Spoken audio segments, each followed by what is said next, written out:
I just need a name on paper, just one. I need a husband by tomorrow or I lose everything. That is a dangerous thing to offer, Devushka. I need a husband by tomorrow, or I lose everything. Emily Carter whispered the words into the cold, wet darkness of the alley, her voice breaking halfway through the sentence. Rain slid down the brick wall in front of her, soaking into her thin coat, but she barely felt it. Her hands shook as she pressed her forehead against the wall, eyes squeezed shut. Tomorrow. The word echoed in her head like a clock ticking too loud. Inside the building behind her, Bellini's Corner Bistro was shutting down for the night. The espresso machine let out one last angry hiss before falling silent.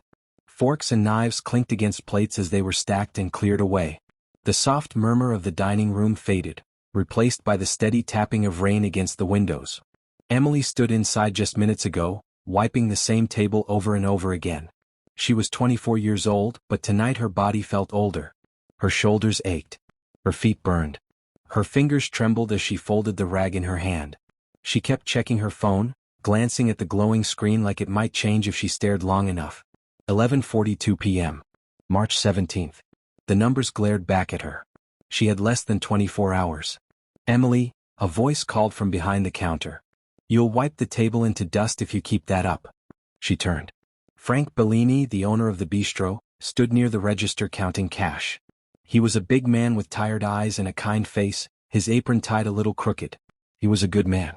He just didn't see the panic sitting heavy in Emily's chest. Sorry, Frank, Emily said softly. I'm just thinking. Frank snorted. Don't think. Thinking causes wrinkles. He waved a hand toward the back door. Go home. You look like you're going to fall over. Emily forced a small smile, hung up her apron and grabbed her coat. The coat was thin and worn at the sleeves. It had survived too many winters already. She pushed open the back door and stepped into the alley. Cold air hit her face immediately. Rain fell harder back here, collecting in dark puddles along the cracked pavement. The alley smelled like damp concrete and old trash. Emily pulled her coat tighter around herself and leaned against the wall, trying to breathe. She took out her phone again. Her thumb hovered over the screen. She dialed the number she already knew by heart. It rang once, twice. Then the voicemail answered. This is the law offices of Carter and Wells. If you are calling regarding the Carter estate. Emily hung up before it finished. A sob tore out of her throat. The lawyer had been clear earlier that day. Too clear. The trust her grandmother left behind, the money that could save her brother, was locked behind a rule written decades ago by a woman who believed marriage was the only proof of adulthood. Marriage equals stability. Marriage equals responsibility.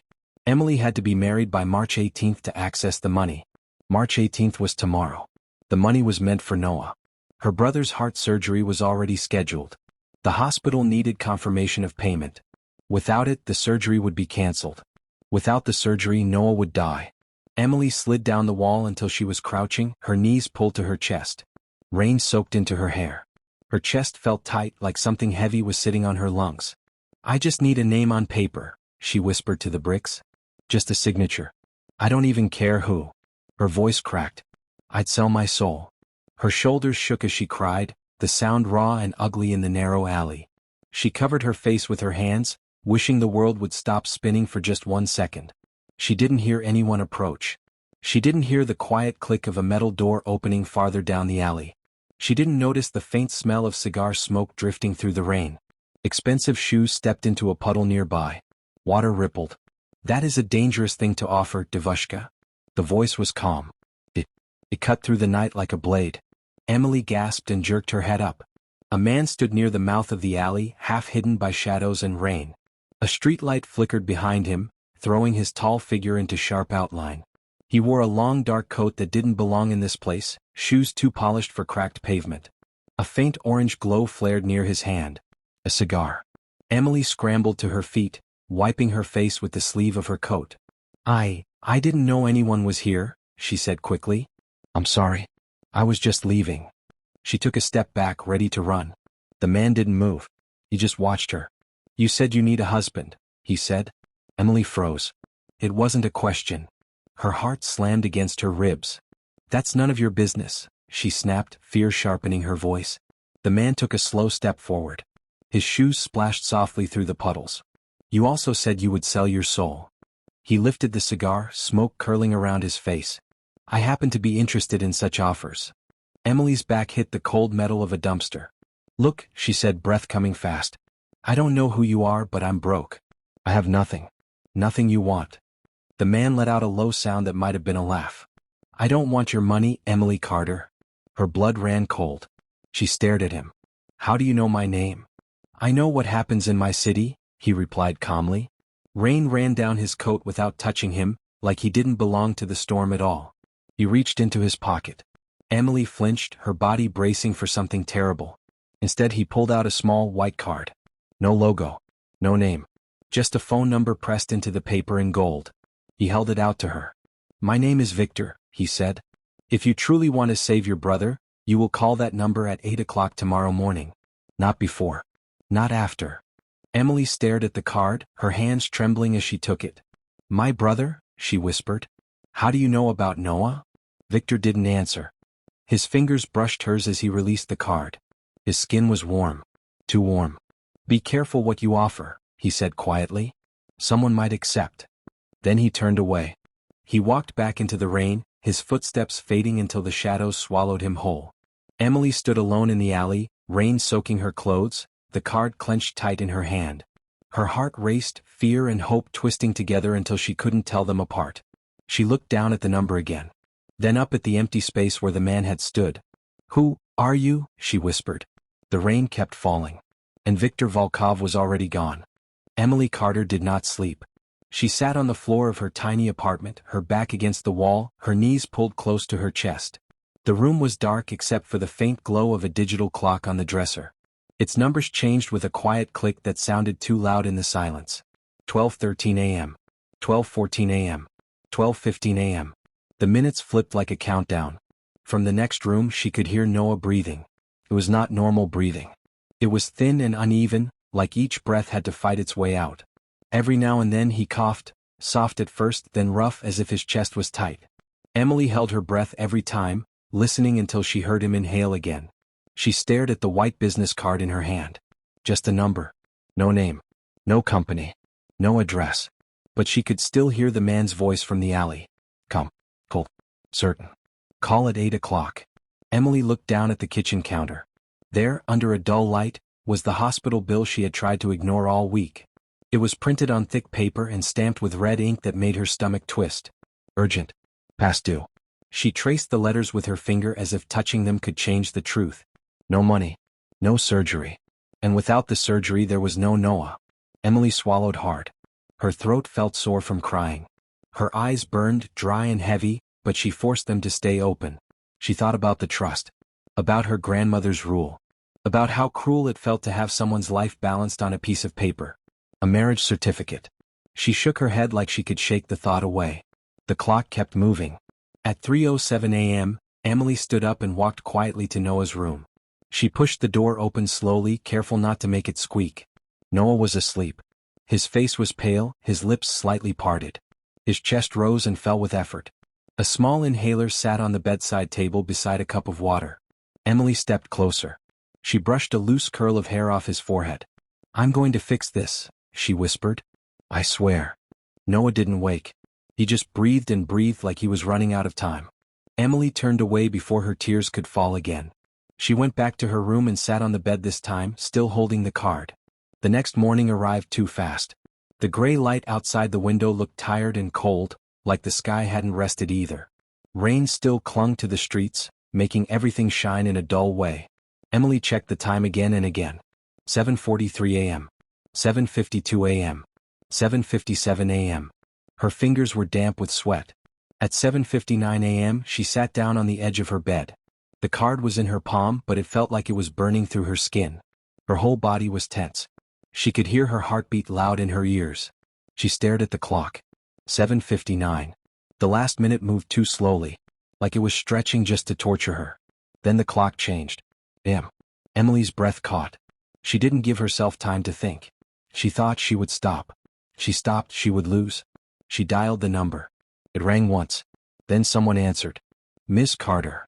The voice was smooth and polite. Cling. Like it belonged to a man wearing a suit with perfect cuffs. Mr. Volkov is expecting you. A car is outside. Emily froze. Her fingers went numb around the phone. Volkov? She whispered. Yes, the voice replied calmly. Please come down immediately. The driver is waiting. The line stayed open. The silence on the other end felt controlled. Like whoever it was, he already knew she would obey. Emily's blood drained from her face. Volkov. That name was not just a name. In New York, it was a shadow people talked about in low voices. A rumor that never fully died. The kind of rumor that made police officers pretend they didn't hear things. She had heard stories. That the Volkov Bratva controlled ports. That they owned construction companies. That they had cops in their pockets. That people who crossed them simply vanished. No news. No bodies. Just gone. Emily swallowed, her mouth suddenly dry. Her eyes flicked to Noah's door. Then she looked at the hospital bill again. Her hands started to shake harder. She stood up and moved to the window. She pulled the curtain back. A sleek black SUV sat outside on the street, engine running, dark windows tinted so deep she couldn't see inside. It didn't look like a normal car. It looked like a threat parked neatly at her curb. It idled there like a predator waiting for prey to step outside. Emily stepped back, breathing fast. This was insane. She could run. She could grab Noah and run. She could disappear into a bus station, change cities, beg for help. A cough came from Noah's room. It wasn't a small cough. It was wet and strained, and it ended with a weak gasp. Emily's body froze. Then she turned and walked to his door. Noah was still asleep, but his breathing sounded worse. His chest rose like it had to work for each breath. Emily's heart cracked. She leaned down and kissed his forehead. I'm coming back, she whispered. I promise. She left the room and went straight to her closet. She chose her best thrift store dress. Navy blue, simple, clean. She smoothed it with her hands like it could make her look brave. She pulled her hair back into a neat ponytail. She didn't wear makeup. Her hands were shaking too much for that. Before she left, she looked around her apartment. The chip table. The small sink full of dishes. The old couch with a faded blanket. This was her life. And she was about to walk into someone else's world. Emily opened the door and stepped outside. The SUV door opened before she even reached it. The driver didn't smile. He was large, broad-shouldered, with a neck that looked thick as a tree trunk. His suit was dark. His face was blank. He didn't say hello. He simply nodded once. Emily climbed into the back seat. The interior smelled like leather and something expensive she couldn't name. The door shut behind her with a heavy click that felt like a lock. The car moved. The drive was silent. The driver didn't ask questions. He didn't turn on the radio. He didn't look at her in the mirror for long. He just drove, steady and calm, through the city streets. Emily stared out the window as Queens faded behind them. Buildings grew taller. The streets got cleaner. People walked faster, dressed better, holding coffee cups that looked too expensive. Her stomach churned. She held her hands in her lap and squeezed them tight to stop them from shaking. Soon, the SUV turned toward a tall building that seemed to cut into the sky like a blade. Black Spire Tower. It stood dark against the cloudy morning. Clean lines. Reflective glass. No warmth. The SUV didn't stop at the main entrance. It drove around to a private side entry where the street was quieter. A man opened the door for Emily. Another one nodded her inside. Nobody spoke. Emily's footsteps echoed on polished stone floors. She was led to a private elevator. No buttons were pressed by her. Someone else did it. The doors closed and the elevator rose smoothly upward, faster than she expected. Her ears popped. Her palms were sweaty.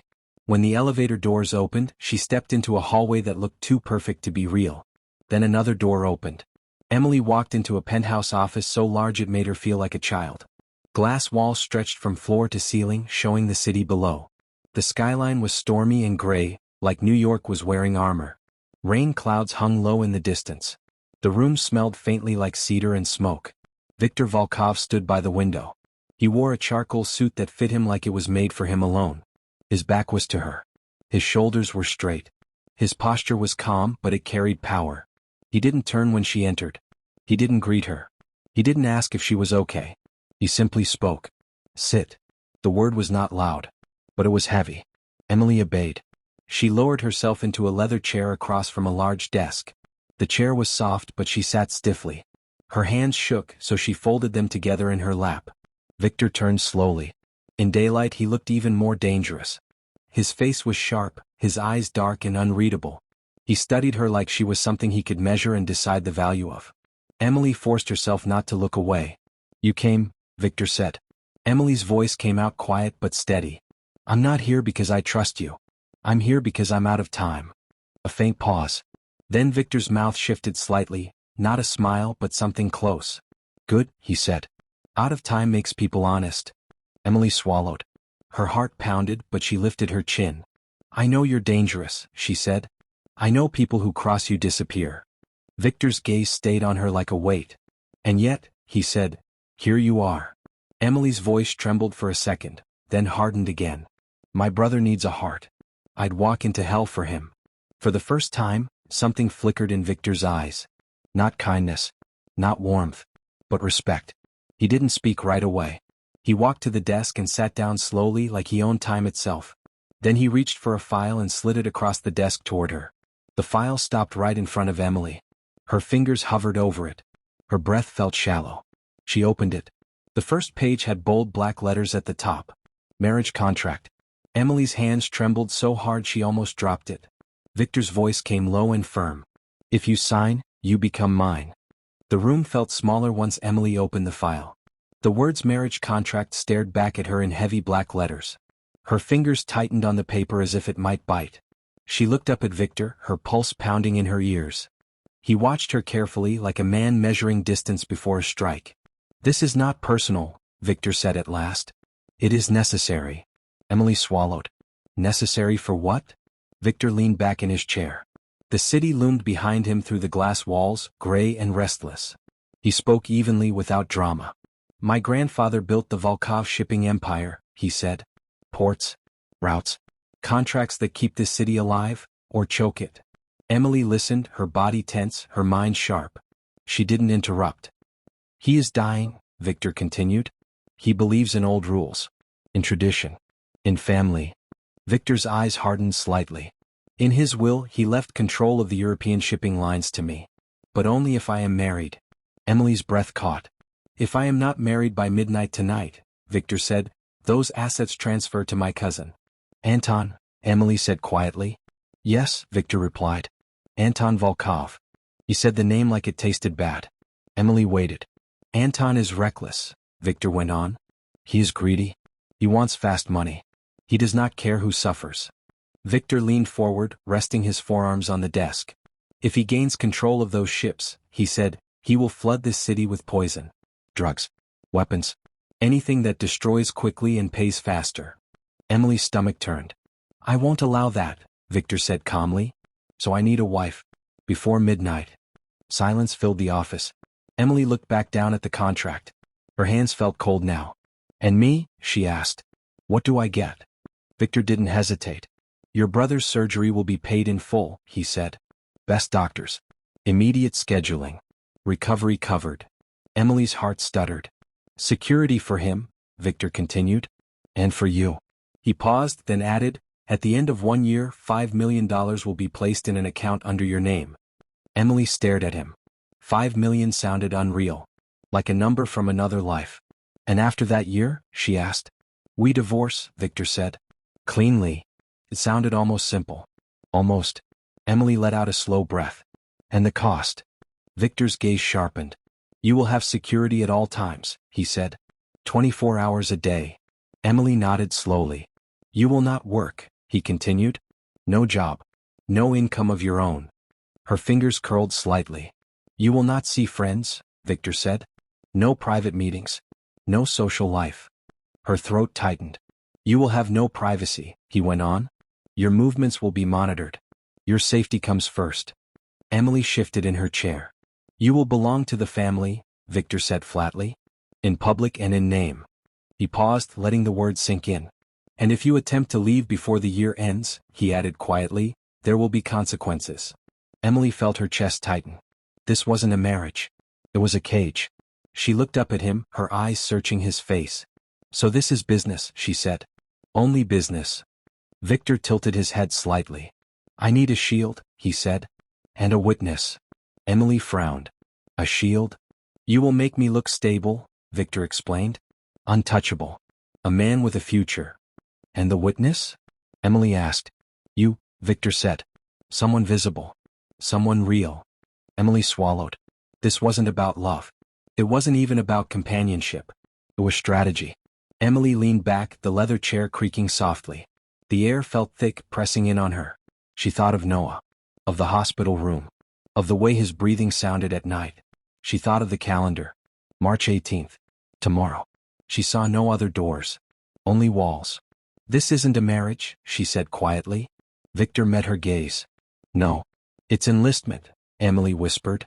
Victor didn't deny it. Emily closed her eyes for a moment. Just a moment. Long enough to picture Noah smiling. Long enough to remember his hand squeezing hers when he was scared. When she opened her eyes again, her voice was steady. You're not offering love, she said. Victor's mouth curved into something almost like approval. Love is a weakness, he replied. I'm offering survival. Emily nodded once. Then I accept. The words tasted like iron in her mouth. She picked up the pen lying on the desk. It was heavy, smooth, expensive. Where do I sign? She asked. Victor pointed calmly. Bottom of page 4. Emily flipped the pages. Her hands shook, but she forced herself to keep going. She read just enough to understand that this contract owned her time, her name, her body in public. Page 4 waited. Her signature line was empty. Emily Carter. She signed. The moment the pen lifted from the paper, something changed in the room. The air felt different. Heavier. Victor reached out and took the contract, closing the folder with finality. Welcome, he said quietly, Mrs. Volkov. The name hit her like a blow. Mrs. Volkov. It didn't feel real. Before she could respond, the door to the office opened. People entered quickly and efficiently. Women and men dressed in black. None of them smiled. None of them asked questions. They moved around Emily like she was an object being prepared. One measured her shoulders. Another touched her hair. Someone slipped rings from her fingers and placed them carefully on a velvet tray. Emily stood up slowly, heart racing. What's happening? She asked. Preparation, Victor said. We don't waste time. They led her into another room without ceremony. Hands smoothed fabric over her arms. A soft white silk dress was pulled over her head. It fell against her skin like water. Someone adjusted the seams. Another fixed the straps. Emily barely recognized herself in the mirror. Her hair was styled. Her face was clean, pale, still hers, but changed. The woman staring back at her looked quiet and strong and terrified all at once. This is too fast, Emily whispered. Victor stood near the doorway watching. We don't do City Hall, he said. We do this the old way. Emily swallowed hard. A veil was placed gently over her hair. The room went quiet. Emily looked at her reflection one last time. Her hands trembled as she pressed them together. Noah, she whispered to the mirror. This is for you. The door opened behind her. She stepped forward. The car door closed with a heavy sound. And the city disappeared behind tinted glass as she was driven toward her fate. The car slowed as the gates opened. Emily sat stiffly in the back seat, her hands folded tight in her lap. The white silk of her dress felt too smooth, too expensive, too unreal against her skin. She could hear her own breathing under the steady hum of the engine. Ahead, through the rain-speckled window, the Volkov estate rose from the darkness like a shadow made of stone.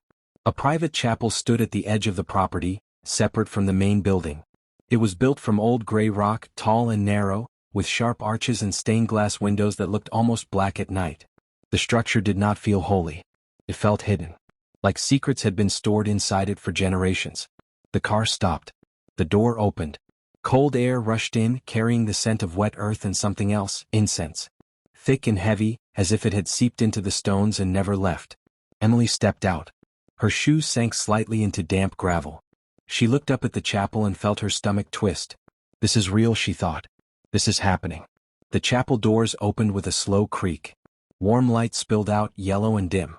It did not chase away the darkness. It only made it clearer. Emily walked inside. The air was warmer than outside, but it wasn't comforting.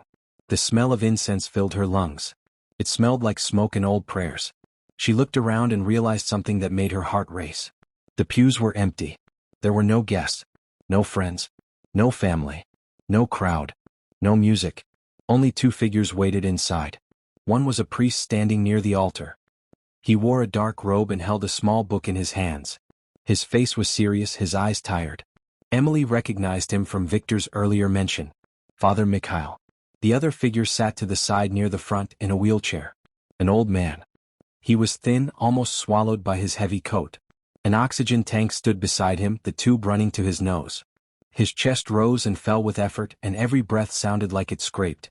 Victor's grandfather. Emily swallowed hard.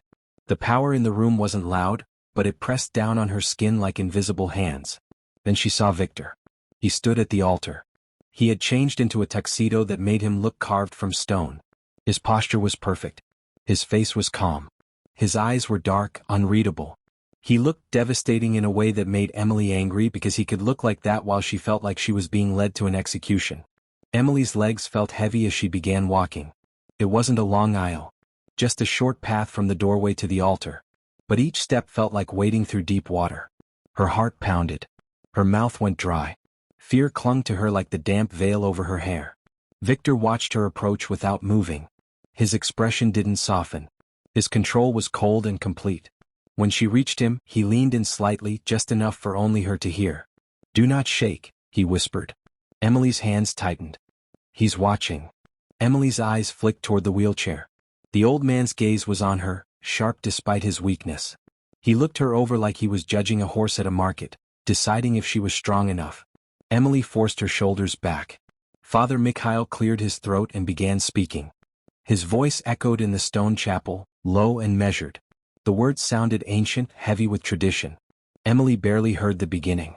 Her focus was on Victor's hand beside hers. It was large, steady, waiting. Father Mikhail reached the vows.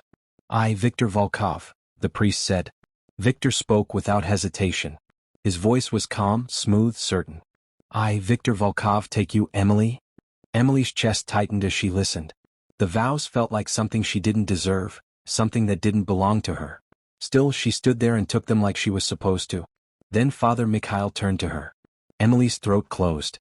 "I, Emily Carter," the priest prompted. Emily stared at the book in the priest's hands. The words waited for her like a cliff edge. She repeated them. Each one tasted like fire. "I, Emily, take you, Victor." She felt like she was swallowing something sharp with every syllable. Like she was signing her name again, but this time with her voice. The priest nodded slowly. Then Victor reached into his pocket. He pulled out a ring. Emily's breath caught. The diamond was large, old, and heavy. It was set in a thick band that looked like it could survive a war. It glittered under the chapel light, bright and cold like ice. Victor took Emily's hand. His grip was firm. Possessive. He slid the ring onto her finger. The weight of it made her hand dip slightly. It didn't feel like jewelry. It felt like a shackle. Father Mikhail's voice continued, but Emily barely heard him now. Her heartbeat drowned out everything. Then the priest said the words Emily had been dreading. "You may kiss the bride." Emily froze. Her eyes widened. She didn't move. Her body stiffened like it was bracing for impact. They hadn't talked about this. No one warned her. Victor didn't hesitate. He lifted his hands to her face and cupped her cheeks. His touch was unexpectedly careful, his thumbs resting lightly under her eyes. Emily held her breath. Victor leaned in. She expected the kiss to be rough, demanding, like something done for control. But his lips were soft, slow, deliberate. The kiss sent a strange shock through her body, like her nerves didn't know how to react. It wasn't wild. It wasn't cruel. It was electric. Emily's fingers curled slightly against his chest, unsure what to do. Then he pulled back.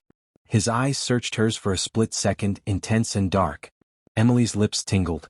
Her face felt warm. Before she could make sense of it, the old man in the wheelchair wheezed out a sound that might have been laughter. "Good," the grandfather rasped. He took a labored breath. "Strong stock." Emily felt her stomach tighten again. The words didn't sound like praise. They sounded like ownership. The old man's gaze shifted to Victor. "Don't break her, Enzo," he said weakly, his voice still sharp. Victor's jaw tightened. "She is my wife," Victor replied. The old man nodded slowly, eyes narrowing. Victor's voice dropped lower, colder. "I protect what is mine." Emily felt a chill run through her spine. She didn't know if it was a promise or a threat. The ceremony ended as quietly as it began. No applause. No celebration. Just silence and stone and incense. Victor took Emily's hand and led her out. They walked through the chapel doors and into the waiting limousine. The moment the doors closed behind them, the air changed. The chapel's strange intimacy vanished. The warmth disappeared. Victor's face turned unreadable again, like a mask sliding back into place. Victor straightened his cuffs, then looked at Emily. "Now we go to the wolves," he said. Emily blinked. What? Anton is hosting a dinner, Victor said calmly. Emily's heart dropped. Tonight? She asked, panic rising fast. I thought this was done. Victor's gaze stayed steady. This wedding was for my grandfather, he said. The dinner is for the people who want me dead. Emily's mouth went dry. You didn't say anything about that. Victor's voice was flat. Anton believes this marriage is fake. Emily stared at him. Fake. He thinks you are a paid actress, Victor continued. A face I rented. Emily's chest tightened. And if he thinks that? Victor's eyes hardened. If he suspects you are fake, Victor said, he may kill you to reach me. Emily's breath caught. Fear hit her hard, sharp and fast. You didn't tell me people would try to kill me tonight, she said, her voice shaking. Victor's tone didn't change. I told you you'd be a target, he replied. Tonight you learn how big. Emily swallowed, her fingers gripping the fabric of her dress. Victor reached into his jacket and pulled out something small and black. A sleek pistol. He held it out to her, handle first. Do you know how to use it? He asked. Emily stared at the gun like it was a snake. I serve pasta, she whispered. Victor pushed the cold metal into her palm. Learn, he said. Tonight. Emily's hand closed around the weapon. It was heavier than she expected. The limousine rolled forward. Outside, the city lights grew closer. Fog began to creep between buildings like smoke, thick and pale. Victor looked out the window, then back at her. His voice dropped low. Smile, wife, he said. If he doubts you, you die. Eclipse had no sign. No bright letters. No fancy name above the door. Just a heavy oak entrance on a quiet midtown street and a bouncer who looked like he could break bones with one hand. The sidewalk outside was clean, dry under a small awning, but the night air still smelled damp from earlier rain. Emily stepped out of the limousine with careful, stiff movements. The pistol in her purse felt like a brick. She could feel its weight with every breath. Victor came around the car and placed his hand on the small of her back. His touch was firm, steady, grounding. It wasn't gentle in a romantic way. It was the kind of touch that said, stand straight, stay close, don't drift. Emily tried to breathe normally, but her heart was slamming. The bouncer opened the door without questions. Inside, Eclipse was a different world. Warm gold light filled the space. Crystal chandeliers hung from the ceiling like frozen rain, dripping sparkle onto velvet booths and polished tables. The air smelled like expensive wine, truffle oil and perfume. The kind of perfume people wore when they wanted to be remembered. A host in a dark suit greeted Victor with a nervous smile and led them down a narrow hallway toward the back. Emily felt eyes on her. Not friendly eyes. Watching eyes. Measuring eyes. Victor leaned in slightly as they walked. Remember, he murmured, his lips close to her ear. You love me. You adore me. You can't live without me. Emily swallowed hard. I'm a terrible liar, she whispered back. Victor didn't look at her. His eyes stayed forward, calm and cold. Then imagine I'm the surgeon holding your brother's heart, he said flatly. Because tonight I am. Emily's stomach turned, but the message was clear. Lie well or Noah pays for it. They reached a private alcove at the back of the restaurant. A table sat under softer light, away from the main crowd, surrounded by velvet curtains and silent space. 4 men were already seated there in sharp suits, their posture stiff, their eyes alert. And standing beside the table was Anton Volkov. He was handsome in a way that looked designed. Dark hair neatly styled. Perfect jawline. A smile that widened too easily. His eyes were pale and icy, the kind of eyes that didn't match warmth. They didn't blink much. He looked at Victor, then at Emily. A shark spotting blood. Victor, Anton boomed, spreading his arms as if welcoming a brother he loved. And the mystery bride. Finally. Anton stepped closer with a grin, aiming straight for Emily, like he wanted to wrap her in a hug and test her body for fear. Before Anton could touch her, Victor shifted. Not obvious. Not dramatic. He simply stepped in front of Emily by half a step, blocking the contact with his body. He extended his hand to Anton instead. Anton's smile stayed, but his eyes narrowed. He took Victor's hand. The handshake was tight. Too tight. It looked polite, but Emily could feel the fight in it, even from behind Victor's shoulder. Anton's gaze slid down, scanning Emily's left hand. The ring. His smile tightened at the edges. He let out a low whistle. That diamond, he said slowly. You didn't waste time. Victor's expression didn't change. Neither did you, Anton. Anton laughed softly, but it didn't sound happy. He gestured toward the table. Please. Sit. We have champagne. We should celebrate. Emily sat beside Victor. She kept her purse close, the gun pressing against the fabric like a secret that could scream. Anton sat across from them, leaning back like a man at home in his own trap. He watched Emily like she was a puzzle he wanted to solve. The dinner began. It didn't feel like a celebration. It felt like an interview where one wrong word meant death. Anton smiled as he spoke, but every question had sharp edges. So, Emily, he said, swirling wine in his glass. Where did you two meet? Emily forced a small smile. We met. Anton cut in smoothly. Let me guess. Milan. A gala. Victor loves those. He pretends he doesn't, but he does. The way he said it made it feel like bait. Emily felt Victor's hand tighten slightly on her knee under the table. Warning or control, she couldn't tell. Emily's mind raced. She said Milan, Anton could check flight records. Hotels. Cameras. Anything. People like Anton didn't ask questions for fun.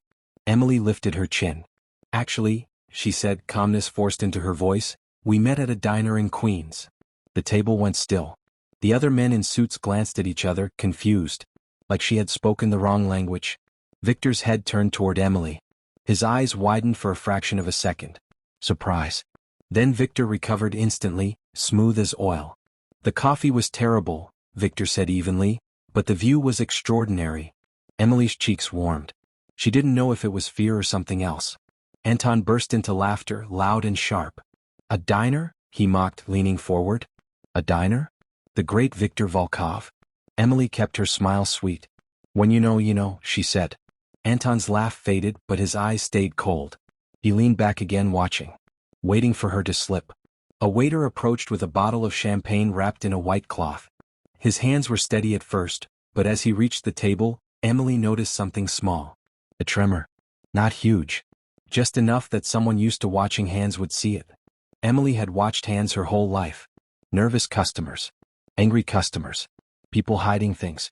The waiter's hands weren't clumsy. They were afraid. He began pouring. Emily watched closely. His thumb covered part of the label when he tilted the bottle, like he didn't want anyone to see it clearly. Then he placed a glass in front of Victor. Emily's eyes dropped to the rim. There was a faint white mark. Almost invisible. Like a thin dust. Not soap.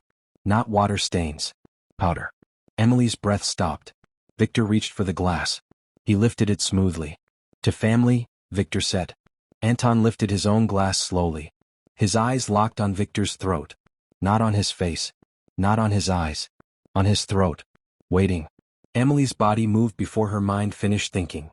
Oh, she gasped, faking a clumsy jerk forward. Her hand knocked Victor's glass sideways. The crystal flew. It hit the table edge, then shattered on the floor. Champagne sprayed across white cloth, dripping down like spilled gold. The sound was loud, sharp, like a gunshot in a quiet room. All conversation around them stopped. Heads turned. Emily jumped to her feet, grabbing a napkin, hands shaking for real now. I'm so sorry, she cried, eyes wide. I'm so clumsy. Victor, your suit? Victor didn't look at his suit. He looked at the floor. At the spilled champagne. At the white residue. It reacted. It didn't just sit there. It sizzled faintly against the fabric like something burning. Victor's face went still. Deadly still. Slowly, he turned his head and looked at the waiter. The waiter's face drained of color. He backed away.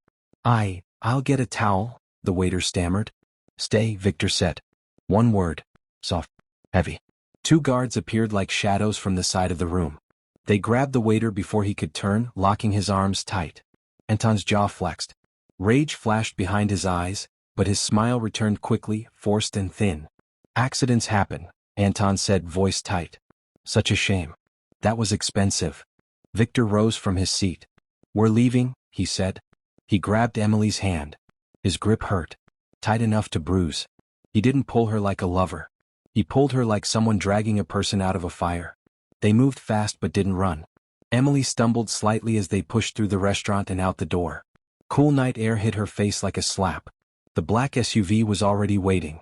Victor shoved her into the back seat, climbed in after her, and barked at the driver. Go. The SUV screeched away from the curb, tires biting the road, sliding into traffic with a hard surge. Emily's breath came in gasps. Adrenaline shook her hands so badly she couldn't stop them. Victor turned to her. His eyes were blazing. He grabbed her face with one hand, forcing her to look at him. How did you know? He demanded. Emily swallowed, voice trembling. The waiter was shaking, she said. And there was powder. I wipe glasses for a living. I know what a clean rim looks like. Victor stared at her. For a long moment he said nothing. Then he let out a slow breath. You saved my life, he said quietly. Emily's throat tightened. I just... You saved my life, Victor repeated, the words heavier the second time. His gaze hardened. And you started a war, he added. Anton now knows you're dangerous. Emily's stomach dropped. Victor leaned back, jaw tight, eyes cold. We are going into lockdown, he said. Emily's heart pounded harder. No one enters, Victor said. His voice dropped. No one leaves. Emily stared ahead, breathing shallow. In the reflection of the tinted window, she saw her own face, pale, wide-eyed, trapped. And she understood it clearly. She wasn't protected. She was caged. The SUV slipped into the underground garage like it belonged to the shadows. It was 2 a.m. The city above was sleeping, but here, everything was awake. Emily sat rigid in the back seat as the car rolled past concrete pillars and security cameras. The headlights swept over armed men standing in dark suits. Their faces were hard. Their hands stayed close to their weapons. No one smiled. No one spoke. The garage door closed behind them with a heavy metallic sound. It felt like a final lock. Victor got out first. He moved with calm control, scanning the garage without turning his head too much, as if he could see danger in the air. Emily stepped out slowly, her heels clicking against the concrete. Her legs were tired, her body shaking from what had just happened at Eclipse. She held her purse close, feeling the weight of the gun inside it. 6 guards formed a loose circle around them as they moved toward a private elevator. The elevator doors opened immediately like someone was waiting. Emily went in. Victor followed. The ride up felt endless, even though it was smooth and silent. Emily stared at the floor, focusing on breathing. Her chest still felt tight. Her mind kept replaying the shattered glass, the fizzing residue, Anton's cold eyes. When the elevator doors opened, they stepped into Victor's penthouse. The space was huge, too quiet, too clean. The city lights outside the glass walls glittered far below, but they didn't make it feel safe. They made it feel exposed. Victor walked a few steps in, then pointed down a hallway. There is a guest bedroom, he said. Down there. Emily didn't move. It has a private bathroom, he continued. You will find clothes in the closet. I had my assistant buy a wardrobe for you. Emily blinked slowly, trying to process his words. Clothes, bedroom, bathroom. Like this was normal. Like she wasn't standing in the home of a man who just dragged her out of a poisoning attempt. Like she wasn't a target. Emily swallowed. The only question that mattered forced itself out of her mouth. Is Noah safe? Victor paused. He turned his head slightly to look at her, as if he had been expecting that question. Yes, he said firmly. I have 2 men stationed outside his hospital room. 2 more in the lobby. Emily's shoulders dropped a little, as if she had been holding them up with pure fear. She let out a breath that sounded like it had been trapped in her chest for hours. Thank you, she whispered. Her voice shook. She hated that it shook. Victor didn't answer with warmth. He didn't say you're welcome. He simply nodded once, like it was his responsibility and nothing more. Emily's eyelids felt heavy. Her body felt like it could collapse. But her mind wouldn't let her go. She stood there staring at him. Victor, she said quietly. He turned fully now. What? Emily hesitated. The question was dangerous, but it was sitting in her chest like a stone. Why do you hate Anton so deeply? She asked. I know he tried to kill you tonight. But it feels like more than that. Victor's jaw tightened. For a moment, Emily thought he would shut her down. Order her to bed. Tell her it wasn't her business. Instead, Victor walked toward the bar. He poured himself a drink from a crystal bottle. Amber liquid splashed into the glass. He didn't offer her one. He stood there for a moment, staring into the glass like he could see something inside it. Then he spoke. My father did not die naturally, Victor said. Emily's breath caught. He was the Volkov boss before me, Victor continued, his voice low. Strong. Careful. Feared. Victor's fingers tightened around the glass. But he had a weakness, he said. He trusted his brother. Emily stared at him, heart beating slower now, heavy with dread. Anton's father, Victor said. He poisoned my father slowly. Over months. Emily felt cold spread through her chest. By the time we realized what was happening, Victor went on, it was too late. His eyes lifted to hers. Dark. Controlled. but something cracked underneath. I was 22, he said quietly. I watched him wither away. Emily swallowed hard. I swore, Victor said, that branch of the family would never take the throne. Never. The silence that followed was thick. Emily felt it in her throat, in her shoulders, in the air between them. I'm sorry, she managed. Victor didn't nod. He didn't accept sympathy. His face remained hard, but his eyes stayed on hers in a way that felt too close. He stepped toward her. The distance between them shrank. Emily's breath became shallow. She could smell him now, wood, smoke, something clean and sharp. She looked up at him, and for the first time she saw something human in the man who seemed made of steel. For a brief moment the air shifted. It wasn't about contracts or danger. It was just two people standing in a quiet room after surviving death. Victor's gaze dropped to Emily's lips. Emily's heart jumped. She didn't move. She didn't know if she should. Victor lifted a hand slightly as if he might touch her cheek. Then he stopped. His hand fell back. His face hardened again like a door slamming shut. Go to sleep, he said. He turned away before Emily could respond, as if staying 1 second longer would be a mistake.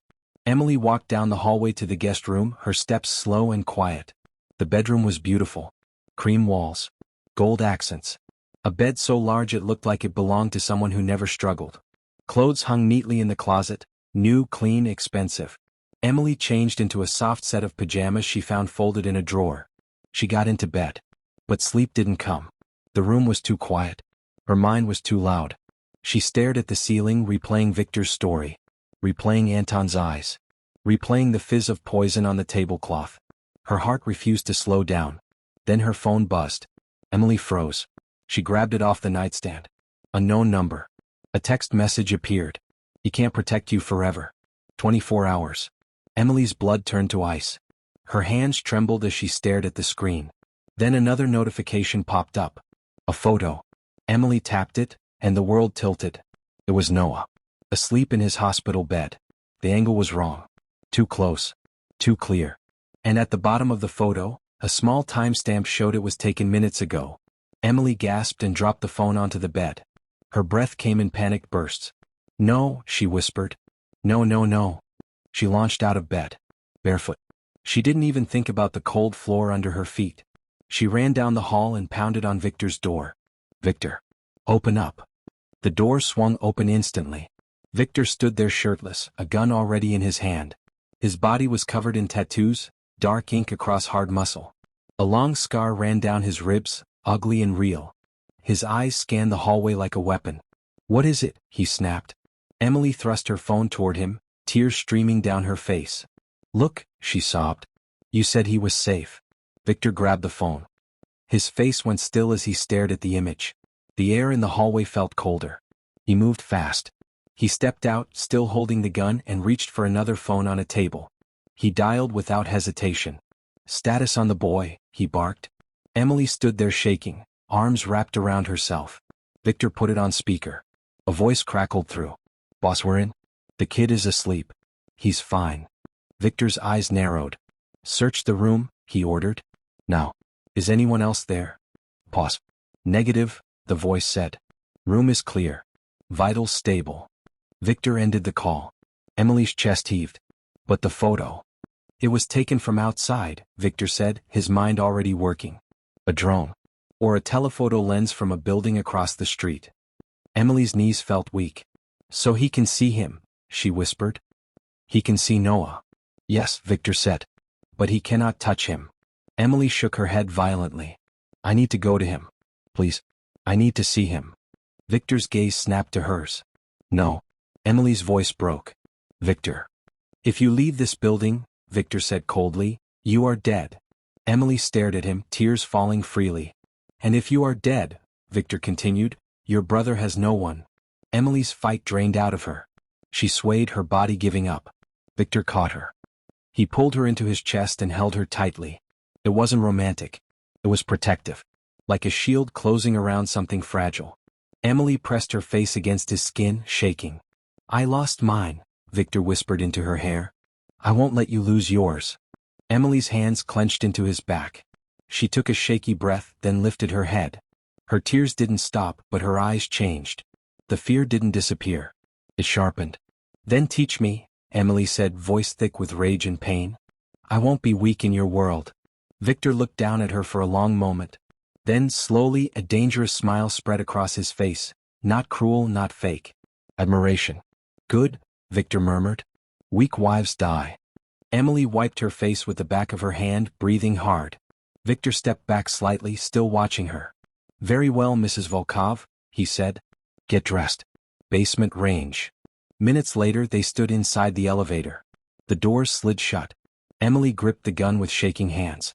Her voice came out low, almost a whisper. Teach me. The seasons changed without asking permission. Summer heat faded into sharp autumn wind. Leaves outside the glass walls of Black Spire Tower turned from green to gold, then to a deep, dying red. The city kept moving, loud and careless, but inside Viktor Volkov's world time felt different, measured in lessons, bruises and survival. Emily Carter began to disappear. Not in a dramatic way. In the quiet way a person disappears when they are remade. Her old life, Bellini's Corner Bistro, cheap shoes, shaking hands, felt like a distant memory she could barely touch. In its place, a new woman was being forged. Not gentle. Not soft. Art. 3 months passed. And every day of those 3 months demanded something from her. The first training session nearly broke her. The private gym in the tower smelled like rubber mats and clean steel. The lights were bright, the air cold. A man waited for her in the center of the room, tall and broad, with hands like stone and eyes that didn't blink much. Ivan Petrov. He didn't smile. He didn't introduce himself kindly. He simply looked at Emily like she was a problem to solve. Again, he said.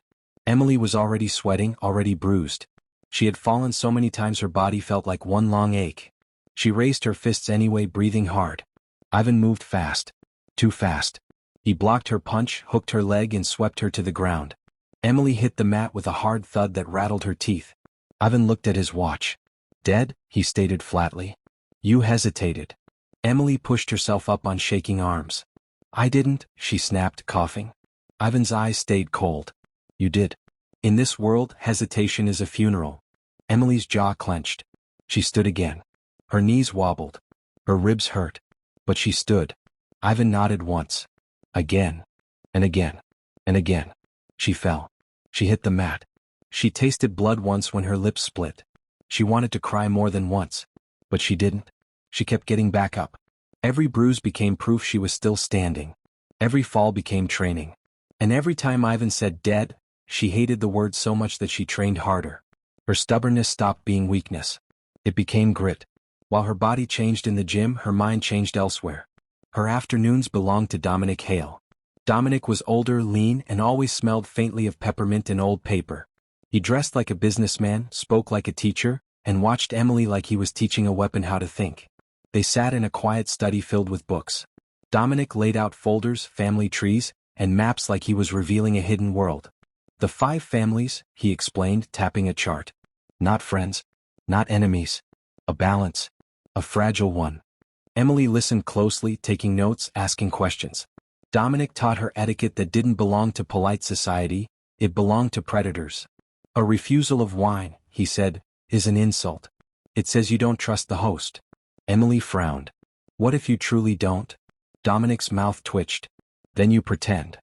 He taught her what a cheek kiss meant depending on who leaned first. He taught her the coded gestures, the pauses, the weight of silence. The way a small nod could be permission. The way a smile could be a threat. Emily learned quickly. Not because she enjoyed it. Because she needed it. At night, when the lessons ended and the guards stayed silent in the hallway, Emily started noticing Victor. Not the legend. Not the boss. The man underneath. She saw the small cracks. The way he rubbed his left temple when reports came in and something didn't add up. The way he stared at the city lights through the glass walls, watching reflections like enemies could appear there. The way his shoulders tightened when certain names were mentioned, like memory lived inside his muscles. He carried leadership like armor. But armor was heavy. And Emily started to understand the weight. At first, Victor had kept distance. He had given her the guest room and the rules. He had expected obedience and silence. But the distance didn't hold. It began with coffee. A cup placed on the table without words. Then dinner. 2 plates across from each other, not romantic, not warm, just shared space. Then strategy. One evening, Victor paced the living room with a glass in his hand, his tie loosened, his control slipping at the edges. Maps covered the coffee table. Papers. Notes. It doesn't make sense, Victor muttered, tracing lines on the map. They're pushing into the Newark ports. They don't have the manpower. If I strike back, I start a war. Emily sat on the sofa, quiet, watching. She didn't interrupt at first. She had learned timing mattered. Victor's jaw tightened. If I do nothing, I look weak. Emily reached for a stack of ledgers on the table, documents Victor had left out. She read them with careful focus, hunting for patterns. Minutes passed. Then Emily spoke. They aren't pushing for territory, she said. Victor stopped pacing. What? His voice sharpened. Emily pointed to the ledger. Look at what they're buying. Victor stepped closer, leaning over her shoulder. The scent of him was familiar now. Smoke and clean cologne and something sharp like winter. Emily tapped the page. Storage facilities, she said. Cold storage. Not distribution centers. Not garages. Cold storage. Victor's eyes narrowed as he scanned the numbers. Then his expression changed. He whispered, pharmaceuticals. Emily nodded. Medical supplies. They're not trying to ship cars or weapons. They're stealing and storing medicine. Victor's lips parted slightly. Emily's confidence grew. If you attack them for territory, she said, you're playing the wrong game.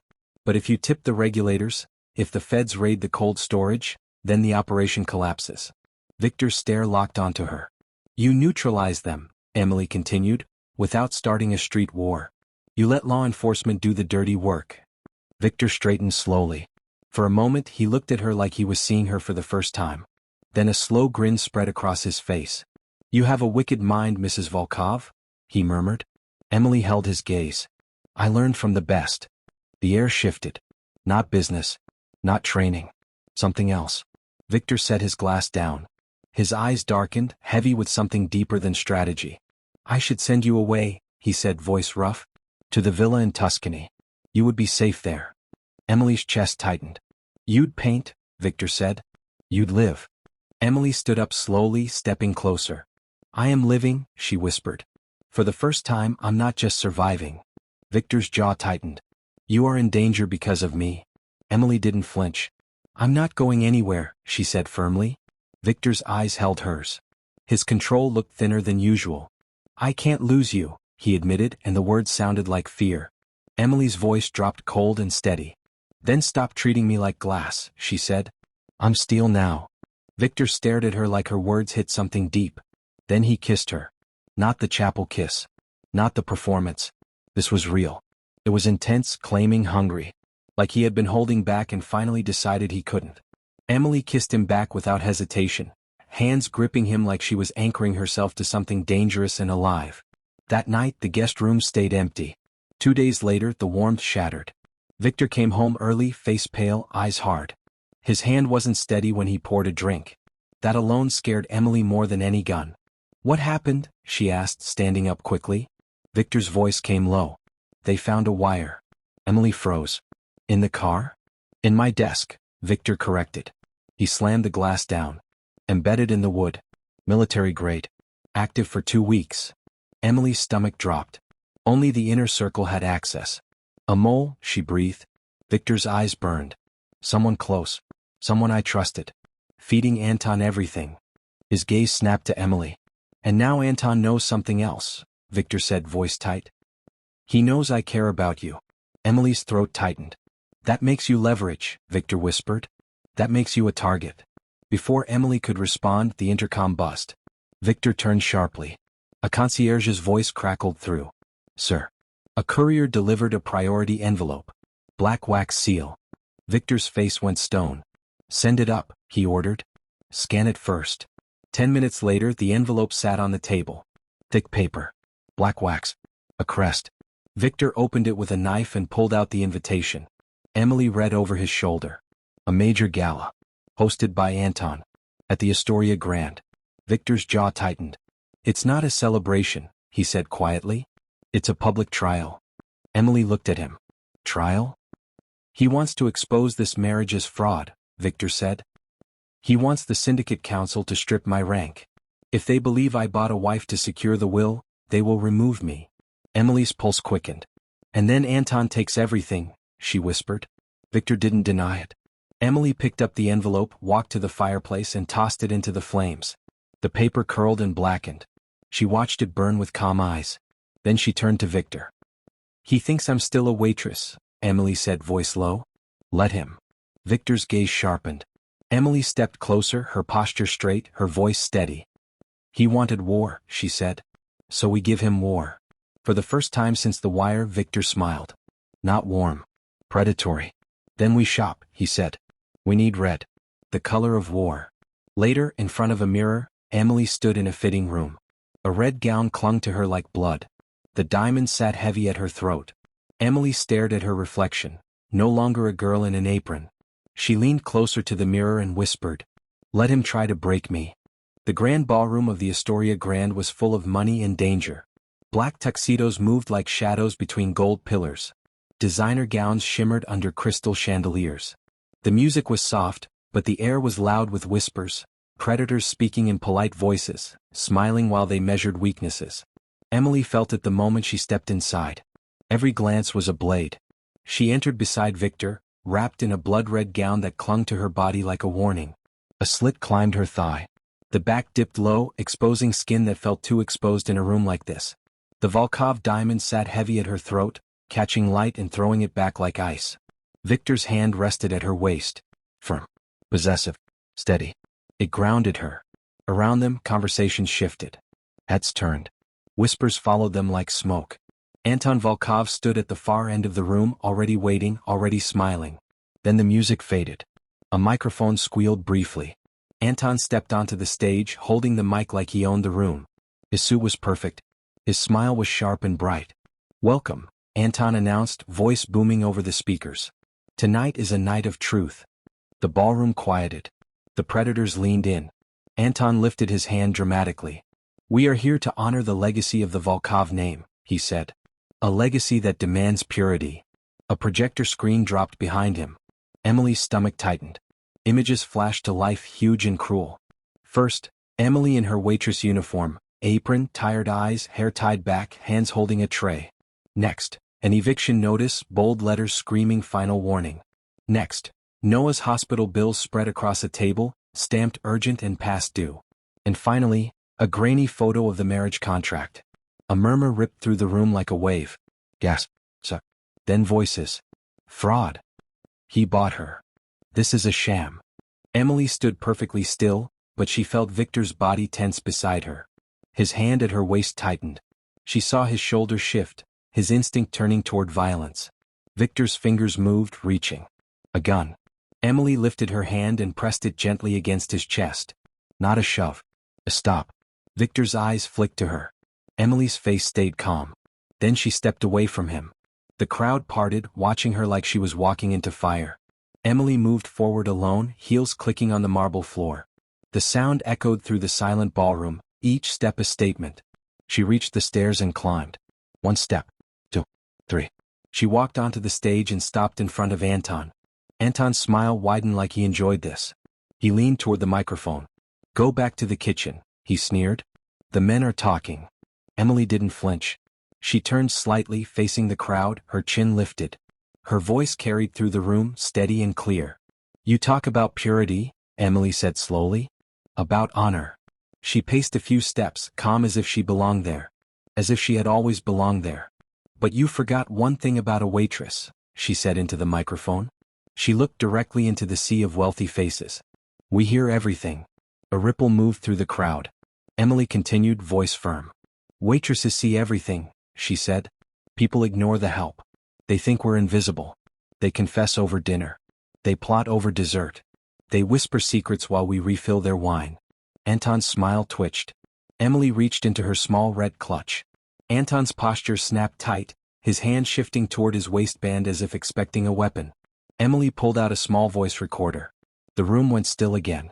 Emily held it up so everyone could see.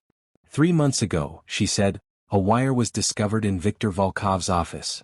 Anton's eyes flashed. "You thought you were clever," Emily said, turning toward Anton now. "You thought you had a mole." She lifted the recorder slightly. "But you didn't have a mole," Emily said coolly. "You were just sloppy." Anton's jaw clenched. Emily faced the crowd again. "He didn't have someone feeding you information," Emily said. You fed it to yourself. Because you were too arrogant to check your own mess. Then she pressed play. Anton's voice filled the ballroom. Clear. Undeniable. Yes, Anton's recorded voice said. The shipment is coming in tonight. The council is paid off. A harsh breath moved through the room. Anton's recorded voice continued. I want half the drugs diverted to the children, it said. Get them hooked early and we have customers for life. The ballroom went deathly silent. Selling poison was bad. Selling poison to children was unforgivable. Anton's recorded voice kept going. And make sure Victor's car fails its brake inspection, it said. I want him dead before the gala. A sound like a collective inhale swept through the crowd. Old code or not, this was treason. Anton's face went white. He stepped forward, grabbing the mic with shaking anger. That's fake, he shouted. It's AI. She faked it. Emily didn't blink. It's time-stamped, she said calmly into the microphone. And I already sent copies to the Syndicate Council earlier. The effect was immediate. The room shifted. Like a pack of wolves smelling weakness. The predators turned their gaze, not toward Victor, not toward Emily, toward Anton. Anton looked around and saw it too. He was no longer the hunter. He was the prey. His mask cracked. He pulled a gun from his waistband, lifting it fast, aiming directly at Emily's head. You, he screamed. Emily didn't move. Then a shot exploded. Not from Anton. From below the stage. Anton jerked violently. His gun flew from his hand. He crumpled, clutching his shoulder, pain twisting his face. Chaos erupted, screams, chairs scraping, guards moving fast. Victor stood at the bottom of the stairs, smoke rising from the barrel of his pistol. He didn't hesitate. He ran up the steps, ignoring Anton on the floor, ignoring the panic. He went straight to Emily. Are you hurt?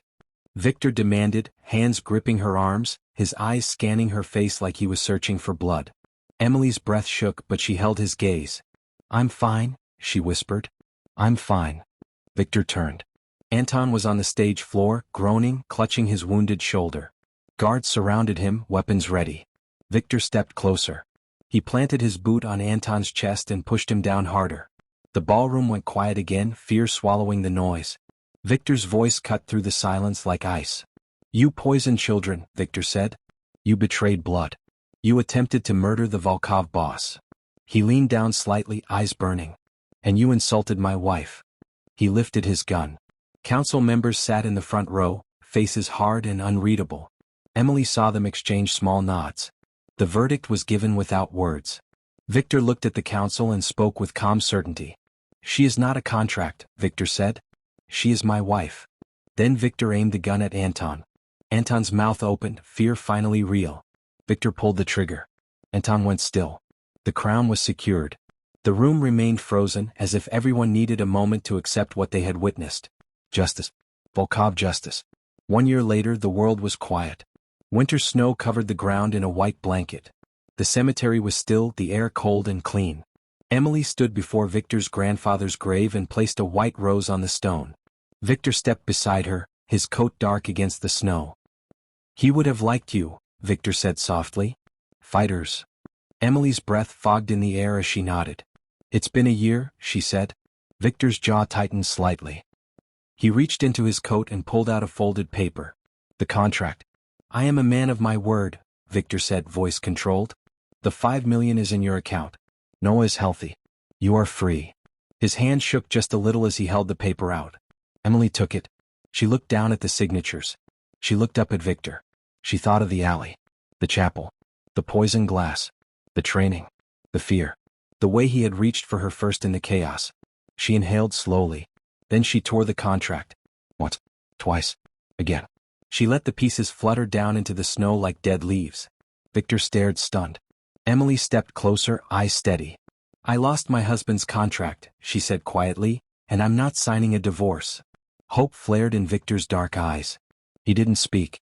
He grabbed her, lifting her off the ground, spinning her in the snow like the weight in his chest had finally broken free. Emily laughed through sudden tears. Victor kissed her. No stage. No audience. No war. Just them. Emily's hands clutched his coat as if she was holding on to life itself. When they pulled apart, she rested her forehead against his. A year ago, she had begged for a husband by tomorrow. Now she had one for forever. A Plea in Rain became a love story written in blood and diamonds.